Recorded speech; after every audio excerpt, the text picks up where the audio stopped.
Inox Himachal news में आपका स्वागत है। आइए जानते हैं क्या है दिन भर की बड़ी खबरें।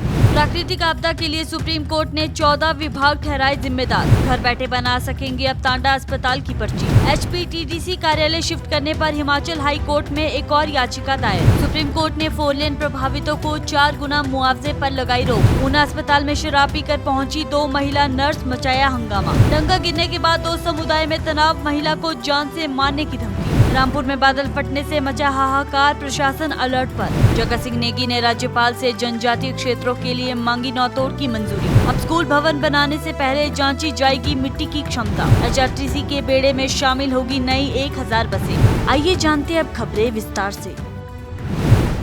हिमाचल प्रदेश में हाल ही में आई प्राकृतिक आपदाओं और बाढ़ की गंभीर स्थिति के कारण प्रदेश सरकार ने 14 विभागों को सुप्रीम कोर्ट में अपनी जवाबदेही साबित करने के निर्देश दिए हैं। सुप्रीम कोर्ट ने प्रदेश में आतंकित कर रही आपदाओं के लिए लोगों के अलावा प्रशासन की भी जिम्मेदारी स्वीकार की है और कड़ी टिप्पणी करते हुए कहा कि यदि हालात इसी प्रकार बने रहे तो हिमाचल प्रदेश का अस्तित्व संकट में पड़ सकता है।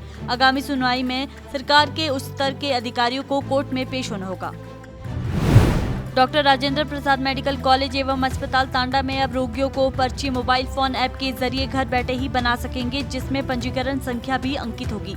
इससे रोगी अपनी अपनी बारी के अनुसार चिकित्सक से जांच करवा सकेंगे।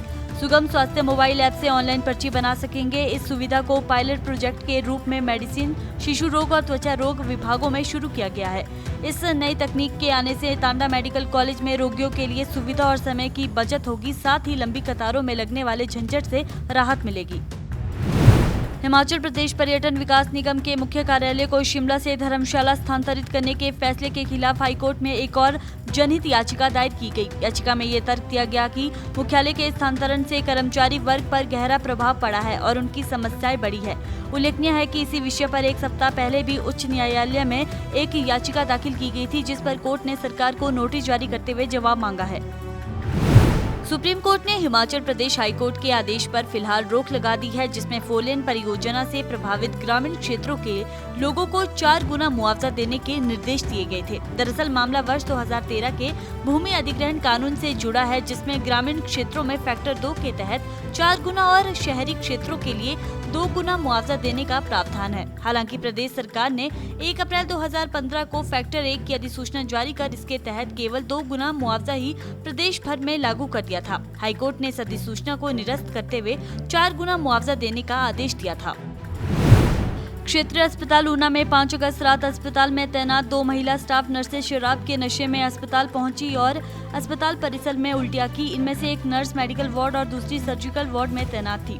मामला तूल पकड़ने के बाद अस्पताल प्रबंधन ने स्थिति को कंट्रोल किया और 6 अगस्त सुबह एक स्थानीय जनप्रतिनिधि भी अस्पताल आए। इसी कारण इस घटना की जानकारी पुलिस तक नहीं पहुंच पाई।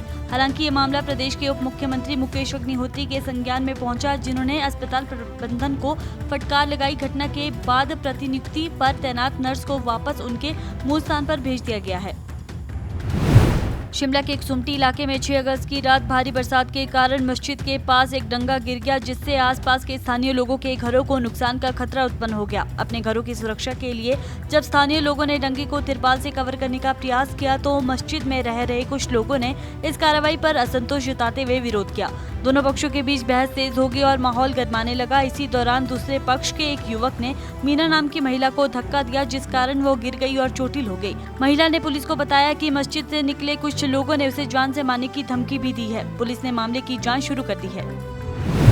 हिमाचल प्रदेश में 7 अगस्त को बारिश से कुछ राहत जरूर मिली है। राज्य के कई हिस्सों में हालात अब भी गंभीर बने हुए हैं, जहां भूस्खलन के कारण सैकड़ों सड़कें बंद है और बिजली व पेयजल की आपूर्ति भी ठप है।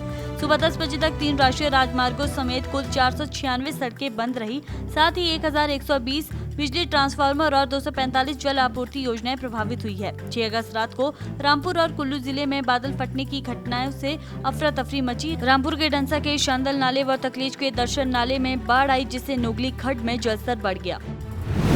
राजस्व मंत्री जगत सिंह नेगी की अध्यक्षता में 6 अगस्त को जनजातीय सलाहकार परिषद के सदस्यों ने राजभवन में राज्यपाल शिव प्रताप शुक्ल से भेंट कर आग्रह किया कि जनजातीय क्षेत्रों के पात्र लोगों को नौतोड़ वन भूमि आवंटन की स्वीकृति जल्द दी जाए, क्योंकि ये मामला पिछले 2 वर्षों से लंबित है।